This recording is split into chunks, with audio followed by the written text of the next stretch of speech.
Shalom, nama saya Wilson Griffin Mukonyasser. Saat ini saya melayani sebagai dosen di Fakultas Ilmu Komputer di Universitas Swasta yang ada di Air Madidi.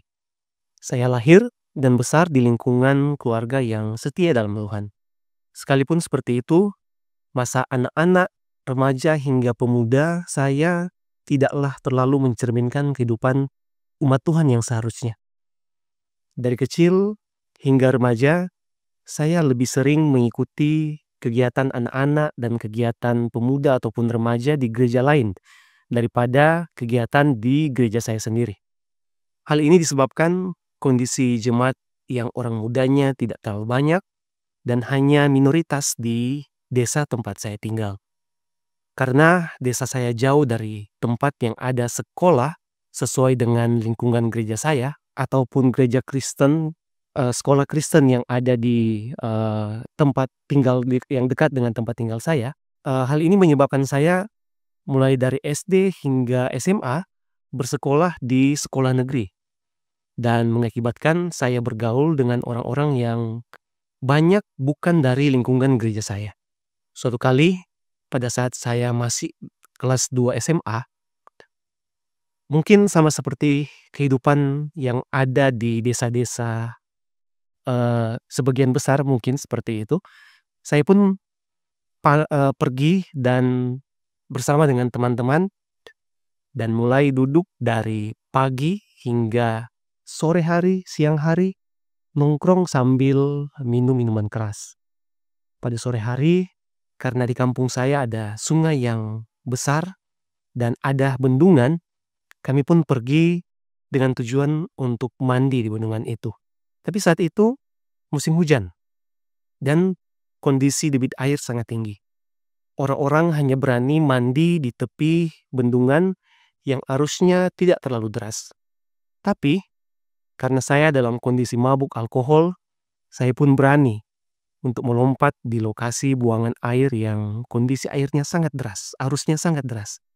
Saat saya melompat, yang terakhir ada dalam ingatan saya adalah bagaimana saya berusaha untuk berenang kembali ke tepi sungai.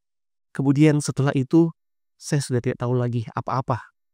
Saya pun tenggelam dalam arus sungai yang begitu deras.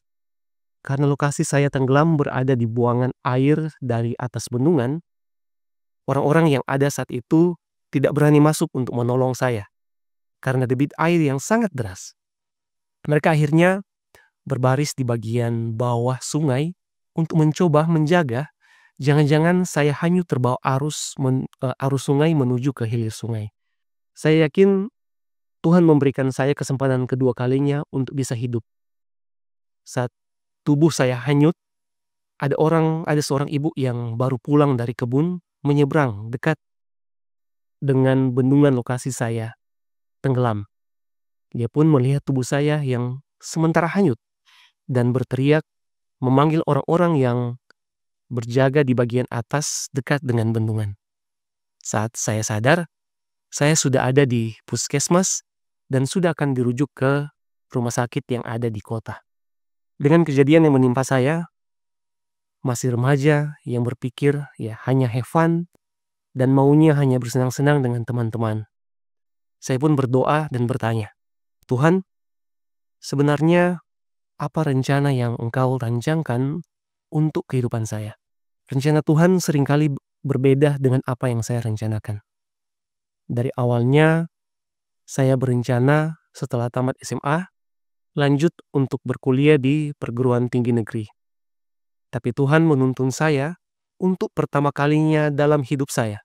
Saya merasakan bersekolah memperoleh pendidikan di lingkungan gereja yang tepat seperti keyakinan saya di sekolah Universitas Swasta Kristen yang ada di Minahasa Utara. Bukan hanya itu, Tuhan juga menuntun saya untuk merasakan pengalaman bagaimana menjadi seorang misioneri. Dengan pengalaman hidup saya saat remaja yang sangat jarang terlibat dalam pelayanan di gereja, kemudian Tuhan membawa saya menjadi seorang misioneri, membuat saya akhirnya menyadari bahwa waktu yang paling berharga dalam kehidupan orang muda Kristen adalah waktu yang digunakan untuk terlibat dalam pelayanan. Yeremia 29 ayat 11. Sebab aku ini mengetahui rancangan-rancangan apa yang ada padaku mengenai kamu, demikianlah firman Tuhan, yaitu rancangan damai sejahtera dan bukan rancangan kecelakaan, untuk memberikan kepadamu hari depan yang penuh harapan. Tuhan sangat mengenal kita, sebagaimana Yeremia dipilih untuk melayani Tuhan sejak masih dari dalam kandungan ibunya. Dengan iman, saya meyakini hal yang sama juga berlaku atas semua umat Allah yang Dia kasihi. Hanya saja, seringkali kita lebih memilih untuk melakukan aktivitas atau kegiatan yang membuat kita akhirnya jauh dari Tuhan. Ada banyak cara yang bisa Tuhan gunakan untuk memanggil kita kembali sesuai dengan tujuan Allah bagi umat-umat yang sangat Dia kasihi. Dengan pengalaman kehidupan saya waktu saya muda, hampir merasakan maut oleh karena kehidupan yang jauh dari Tuhan. Tuhan menuntun saya dari kehidupan yang sudah jauh untuk kembali sesuai dengan kehidupan yang berkenan baginya. Dan sampai saat ini, saya tetap terus bergumul dan berdoa, semoga apa yang saya lakukan adalah sesuatu yang berkenan kepada Tuhan. Kiranya Tuhan memberkati kita semua dan selalu ingat bahwa ada rencana yang Tuhan ingin untuk kita lakukan di dalam kehidupan kita. Saya berdoa dalam nama Yesus. Amin.